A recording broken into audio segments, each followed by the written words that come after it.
School funding slashed, a budget crisis plaguing districts across the state. The academic year ending early for many schools. As we approach the summer break, lawmakers are scrambling to try to balance the state budget. But will education fall by the wayside? Joining us live to weigh in, State Superintendent Joy Hoffmeister. Thank you so much for being with us. Thank you. Great to be with you. We're glad to have you back. And I want to start with this because it really struck me. I met a woman over the weekend. She's a kindergarten teacher in one of our metro districts, and she's moving. She's taken her family and she's moving to Arizona. When you hear something like that, first of all, how does that make you feel? And secondly, what are you doing to make sure that doesn't continue to happen?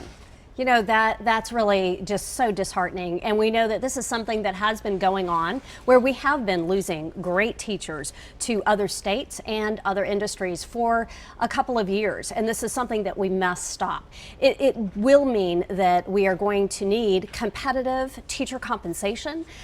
Yet my first priority is to the students in the classroom.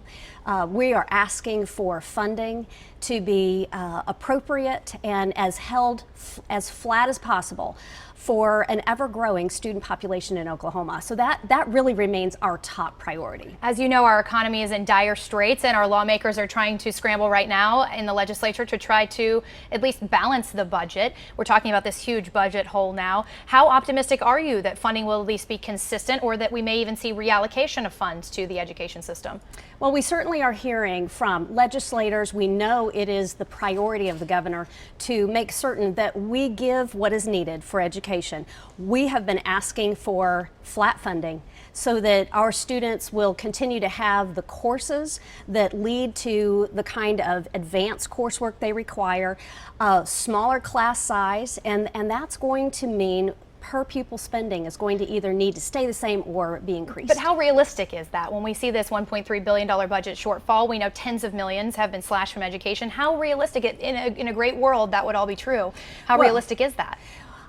You know, where there is a will, there's a way. However, what I do have to understand, and I want to help others understand, and that is when education is held flat or held harmless, so to speak, that means other agencies are going to be cut even more severely than if education took their fair share.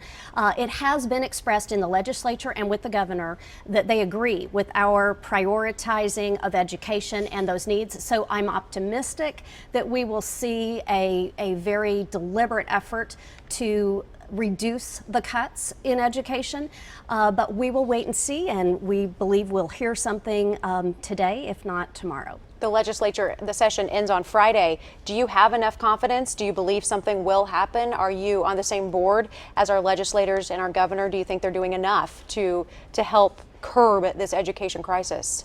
I do think that there is a great interest in doing this. We have not seen details, so I'm speculating.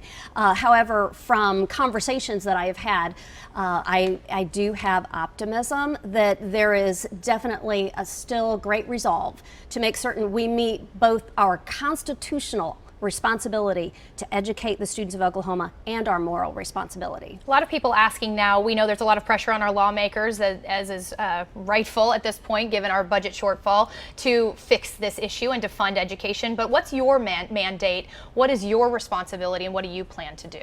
Well, what we do is we present the needs to the legislature as our budget proposal. So we did do that. And we also reminded them that we have an increase in student enrollment. In fact, the cost to our state has actually increased with about 50,000 more students, yet we've been operating in Oklahoma on $2,008.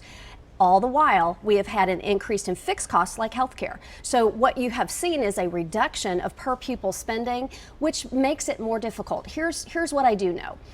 We are in a true crisis economically, and we understand that this means it is going to be very difficult for our legislature. It's unenviable what they've had to accomplish in these budget negotiations. One thing's for certain, there is not one school that is going to be able to offer more for kids next year. So we want to partner with our legislators, with our governor, to make certain we have a plan in place going forward, and we will advocate for that. And it starts with other things we can control, like testing. one thing that the schools have decided to do to try to save money, ending the school year early. We know Oklahoma City Public Schools getting out tomorrow instead of Friday. Obviously, that's a few days less of instruction. For some, it's a few days less of a meal. How detrimental is that to our students, and how much money is that actually saving? I guess my question is it worth it? I don't believe it is worth it. I have been very outspoken critic for those who are moving to a 4-day week. I don't think that that is a proper plan. We have local school boards that are trying to make very hard decisions without firm numbers. And even if we have firm numbers, there is still insecurity on will those projections hold true for next year.